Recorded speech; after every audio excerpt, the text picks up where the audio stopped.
ከተራራው ላይ ክፍል 9 ፋድና ሙና የኔን የፍራሽ መንገድ ሚስጥር ደስታዬ አፈር ስር ያለኸው እንዴት ነህ አባዬ መነግርህ ነበረኝ ይላል።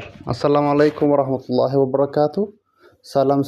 ሰላም እንዴት ናችሁ? ውድና የተከበራችሁ የአብዱ ቲዩብ ፋሚሊያንስ ሁሉ ሰላም። ከተራራው ላይ ክፍል 9ን ዛሬ እናስቀጥለዋለን ማለት ነው። ተራራው ከፍታውን እየጨመረ ክፍል 9 ላይ ደርሰናል። እስኪ አብረን እዚህ ጋር እንቆይ። እንቱዬ በምግብ ጥፍጥናው በጣም ተገርማለች። የማህሌትን ደግነት በጣም ወደዋለች። መጠጥ ምናምን አልነበረም አለችኝ። እንቱ ውሃና ለስላሳ ብቻ መጠጥ ሙዳቸው አይመስለኝም አልነበረም አልኳት። ለማጥናት ብቻ ነው ማለት ነው አላማቸው? ድሮ እኮ እኛ በጥናት ሰዓት እየዞርን ፓሪ ነበር የምናደርገው። ብቻ ግን ረጋ ያሉ ልጆች ይመስላሉ። ፈገግ አለች። አብዱኪ ወደ ቤት መኝታችንን አነጣጠፍኩ። እንትዬ የማስታወሻ ደብተሯን ማገላበጥ ጀመረች። አተኩሬ ሳያት አስቀምጠው ልብሷን አውላልቃ ብርድ ልብሱ ውስጥ ገባች። እጇን ፀጉሬ ላይ እያሻሸች እንቅልፍ ይዞኝ ጠፋ። ጠዋት አብዱኪ መጥቶ ቁርስ እየበላን እንቱን ከሚቀጥለው ሳምንት ጀምሮ እኮ ትምህርት ቤት አልሄድም ይዘጋል አልኳት። ጨርሳችሁ ነው? ከዚህ በላይ የምንሄደው ለፈተና ምናምን ነው። እና ጥናት እየጨረስክ ነው? ፈተና ደርሷል ማለት ነው አይደል? ትንሽ ነው የቀረኝ፣ ብዙውን ሸፍኛለሁ። ቁርስ በልቼ እንደጨረስኩ ቦርሳዬን ላነሳ ስል እንቱ የምሳ ዕቃዬን እያቀበለችኝ ዛሬ እኔ ስራ አልወጣም እናንተ ሂዱ አለች። ትኩር ብዬ አየኋትና ምሳ አቤላ ከትላንትና የተረፈውን ይዞ ይመጣል አያስፈልገኝም አልኳት። እንደ መኮሳተር እያለች የማትችልበትን ውሸት አትሞክር እባክህ፣ አሁን አታድክመኝ፣ ይዘህ ውጣ አለች። አያስፈልገኝም እንቱ፣ ለእናንተ ይቀመጥ፣ እኛ የለንም አለ እንዲህ ተቆጣች። በቃ እንቱ ታዩ። አብዱኪ ጣልቃ ገባ። እንቱ ማልቀስ ጀመረች። አቀፍኳት። እቅፌ ውስጥ ሆና መንሰቅሰቋን ቀጠለች። እንቱዬ እስከ መቼ ድረስ ሁሉንም ነገር ብቻሽን አፍነሽ ትይዣዋለሽ? እኔ እኮ ልጅ አይደለሁም፣ ሁሉም ይገባኛል። ትምህርቴ ላይ ተጽዕኖ እንዳይፈጠርብኝ ሰግተሽ ሊሆን ይችላል፣ ግን አሁን ትልቅ ልጅ ነኝ። ማወቄ ብርታት ነው የሚሆነኝ፣ እልህ እንዲይዘኝ ይረዳኛል። እምባዋን እየጠራረገች በቃ ሁሉንም ማታ እነግርሃለሁ፣ አሁን ግን ምሳውን ይዘህ ሂድ አለችኝ። አብዱኪ እሺ እንድላት ባይኑ ጠቀሰኝ። የምሳ ዕቃውን ቦርሳዬ ውስጥ ከትቼ እማዬና እንቱን ሳምኩና ከአብዱኪ ጋር ቤቱን ለቀን ወጣን። ሰፈራችንን ለቀን ወደ ባጃጅ ተራ እየወጣን እስማማ አለ አብዱኪ፣ ቅድም ለመማር እልህ ይይዘኛል ምናምን ያልከው ለማስመጥ ነዋ እንጂ ሀሳብህን አልቀየርክም አይደል? ለጊዜው እንድትረጋጋ ብዬ ነው። የሰጠውህን ስልክ ግን እያሳየኸው ነው? እስካሁን እጆካ የጣለበት አልገጠምህም? ላይብራሪ ለአንዳንድ ልጆች አሳይቻቸው ነበር። አቤላ ማታ ተቀብሎኝ ለልጆች አሳያቸው ነበር፣ ግን እስካሁን ያመረረበት ሰው የለም። ባክህ ልጆቹ ጨላውን ተውሎ ይፈልጉታል። ተፍ ብትል አሪፍ ነው እኮ። እስኪ እሞክራለሁ። ከአብዱኪ ጋር ተለያይተን ትምህርት ቤት እንደገባው ከእንቱ ማስታወሻ ላይ ያነበብኳቸው ጥቂት ገጾችን ለመጨረስ ስልኩን ከፍቼ ጠረጴዛ ላይ ተደፍቼ ማንበብ ጀመርኩ። ቦዬ ምግብ የሚባል ነገር ላይ እያስጠላኝ ነው። አሁን ያለኝ ጥቂት ብር ነው ያለው። ብር ለተጨማሪ ጊዜ እንዲበረከት ከትላንትና ወዲያ ጀምሮ ሰበብ እየፈጠርኩ እራት ከእናንተ ጋር መብላት አቁሜያለሁ። ቁርስ በበላው ቀኑን መዋልን ማደር አያቅተኝም ብዬ አስባለሁ። ምናልባት ጥቂት ተጨማሪ ቀናት እንዳትራቡብኝ ማድረግ ብችል ብዬ ይመኛለሁ። አብዱኪ ምግብ አልበላም ያለችበትን ምክንያት ያለአንዳች ስህተት ነግሮኝ ነበር። እስክሪኑን ገለጥኩ። ኤቦዬ አባዬ ናፈቀኝ። እንዳሸኝ እያበላ እየፈለግኩትን እያለበሰ ከጓደኞቼ እኩል አንቀባሮ ምንም ሳያጎድል የሚያስፈልገኝን ሁሉ ያለ ጭንቀት ያሟላልኝ የነበረው አባቴ ናፈቀኝ። ኤቦዬ ስበሳጭ ደረቱን እየደበደብኩ የምነጫነጭበት አባ ናፈቀኝ። ለበዓል ልብስ የሚገዛልኝ የሚያንሸራሽረኝ መከተዬ ናፈቀኝ። ሰው ሲያስቸግረኝ ለአባዬ እናገራለሁ እያልኩ የማስፈራራበት አባቴ ንፍቅ አለኝ። ዛሬ እንደዚህ መራቤን ያውቅ ይሆን? ረሃብን ለአባዬ እናገራለሁ ብለው ይተወኝ ይሆን? ራበኝ እኮ ጨጓሬ ነደደ እኮ ኤቦዬ።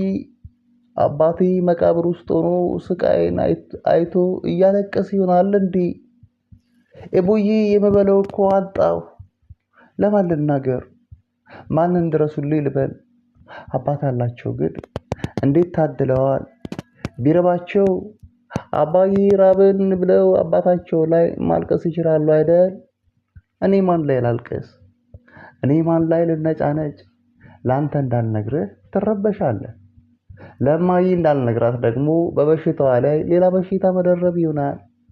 ዛሬ መንገድ ላይ የትራንስፖርት ለማውጣት በእግሬ እየሄድኩ መራመድ አቅቶኝ የእግረኛ መንገድ ላይ ምሰሶ ተደግፌ ድንዝዝ ብዬ ተቀመጥኩ።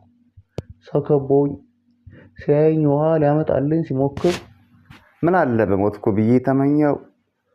እዛ ቢያንስ አባዬ አለ አይደል? ለሱ ሁሉንም ነገር ነግረው ነበር ብዬ አሰብኩ። ራስ ወዳድ ሁኜ አይደለም ኤቦዬ፣ ግን ከበደኝ፣ ከአቅሜ በላይ ሆነ። እምባዬ ፊቴን አርሶት ንፍጥ እየተዝረበረበ ነበር። ሳላስበው ድምፅ አውጥቼ መንሰቅሰቅ ጀመርኩ። ኢብራው ምን ሆንክ? ከጀርቤ አንዲት ሴት ስትነቀንቀኝ ተሰማኝ። የክላስ ልጅ ነበረች። ፊቴን ጠራርጌ እንደምንም ራሴን ካረጋገው በኋላ ምንም አልሆንኩም ብዬ መለስኩ። የኢንቱ አፈጣጠር ገረመኝ። ቀጣይም ፎቶ ከፍቼ እንባቤን ቀጠልኩ። ኤቦዬ እጄ ላይ የነበረው ገንዘብ አልቋል። ስራም ላገኝ አልቻልኩም። ዛሬ አብዱኪ ትንሽ ገንዘብ ሰጠኝ። አብዱኪ ልጅ አዋቂ ነው። ሁሌም ችግሬን ሳልነግረው ይረዳል። ማታ ሰላጣ ይዞ ባይመጣ ኖሮ በረሃብ ሞት ይመስለኛል። አንዳንዴ አብዱኪም ሆኑ ጋሺ እኛን እንዲጠብቁ የተመደቡ መልአክ ሳይሆን አይቀሩም ብዬ አስባለሁ።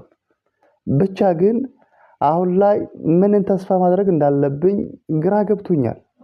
ወዴት መሸሽ እንዳለብኝ አላውቅም። ለእናንተ መኖር አለብኝ፣ እናንተም መኖር አለባችሁ። እኔ ፎቶ ሳነሳው የማስታወሻ ደብተሯ ላይ ተጽፎ የነበረው የመጨረሻ ጽሑፍ ከፍቼ ማንበብ ጀመርኩ። ኤቦዬ ራብ ከባድ ነው። ማጣት እኮ ከባድ ነው። የሰው እጅ ማየት ከባድ ነው። ራብ ህሊናህን ያሸጣል።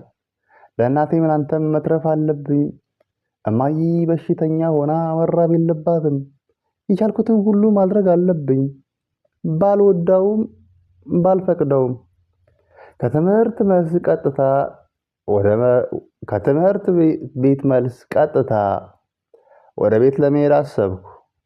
ያለ ሰዓቴ ከሄድኩ ደግሞ ለምን አላጠናም ብላ እትበሳጭና አልነግርህም ትለኛለች ብዬ ስለፈራሁ ሐሳቤን አጠፍኩ።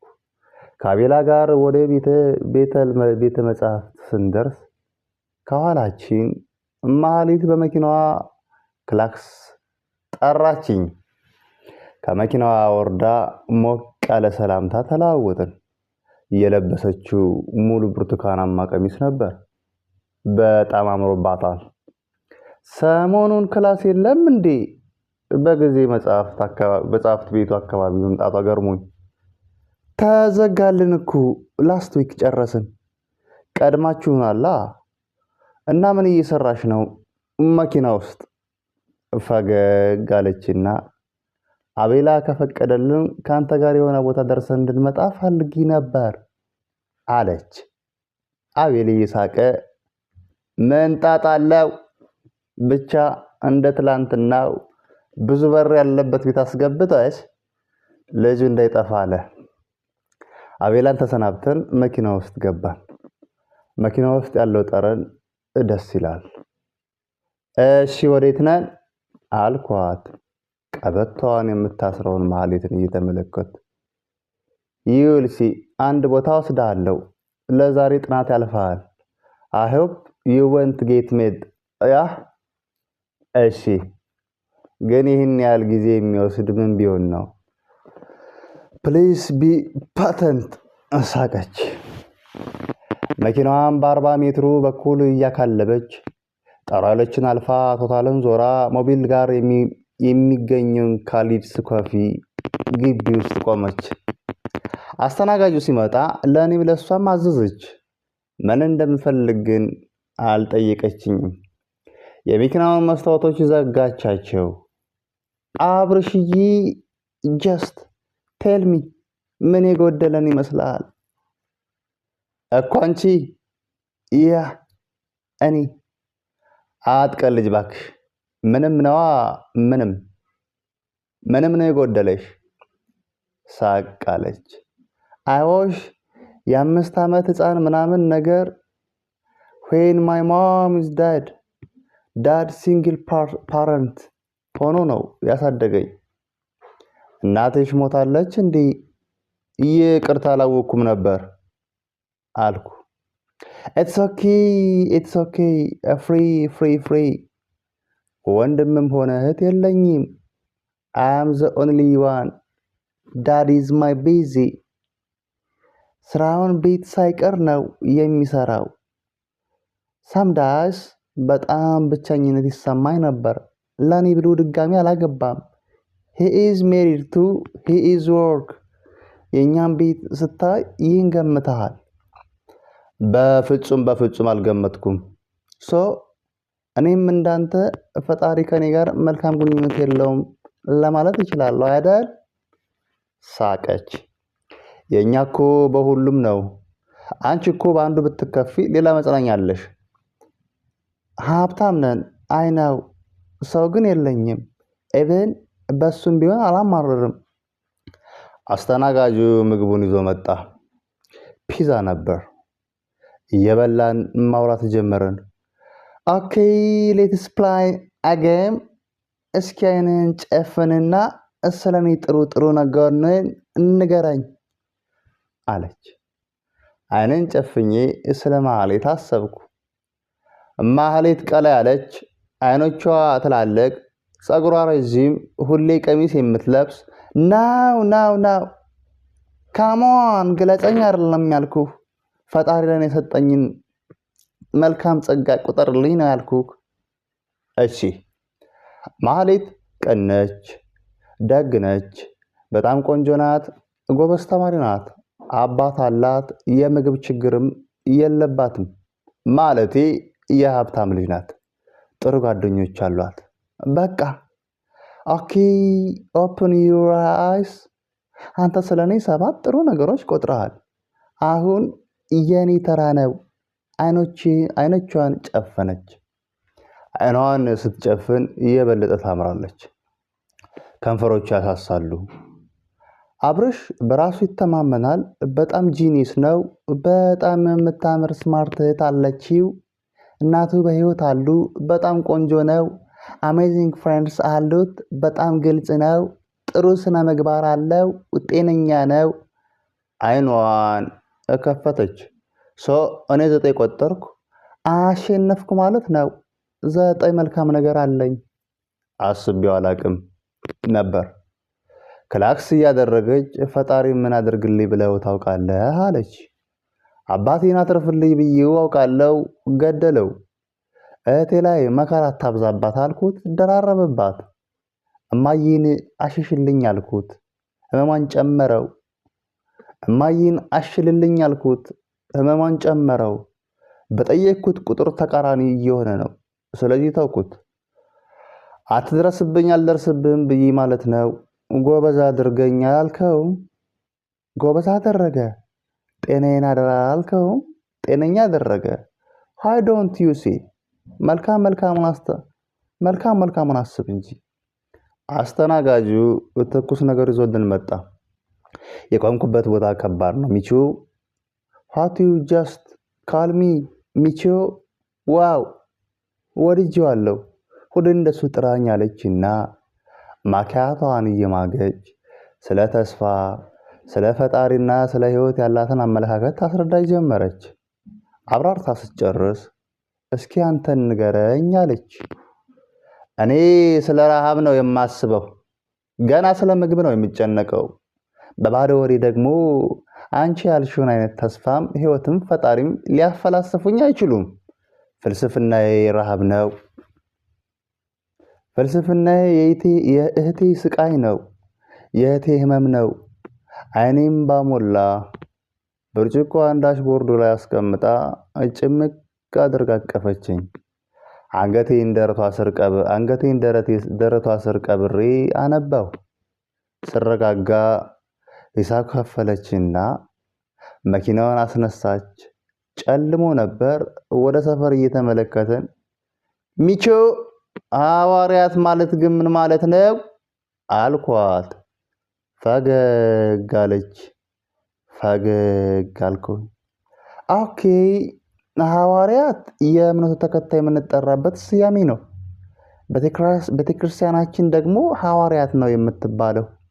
እሺ ሐዋርያት ማለት ምን ማለት ነው? ጥያቄ እሱ ነበር። ማለቴ ስለ እምነቱ።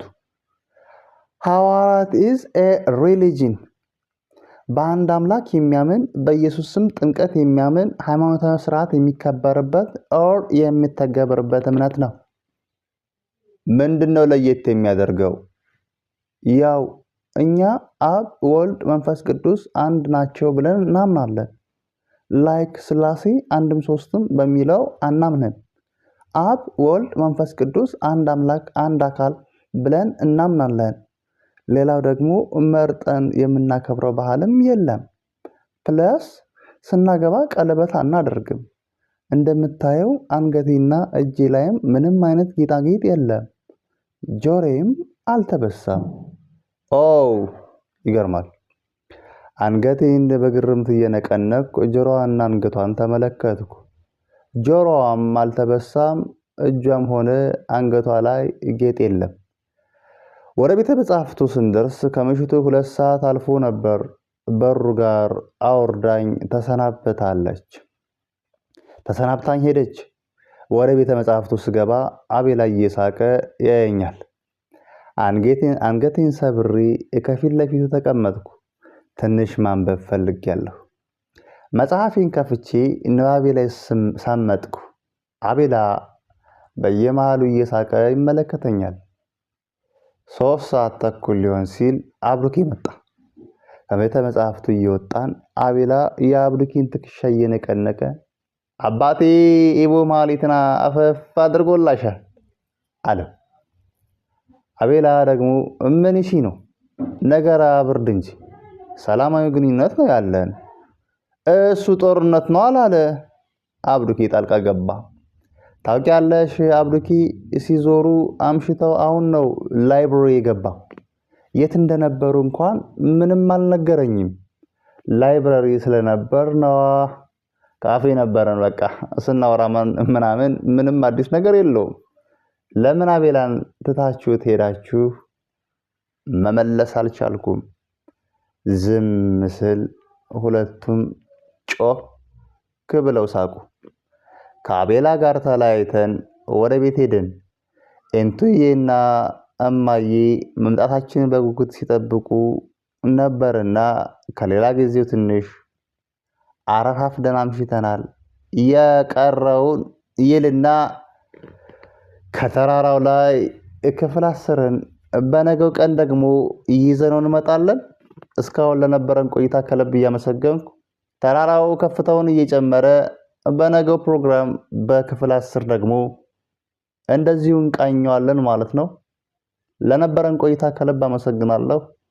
አሰላሙ አለይኩም ወራህመቱላሂ ወበረካቱ። እያላ ባይ የሀገሬ ልጆች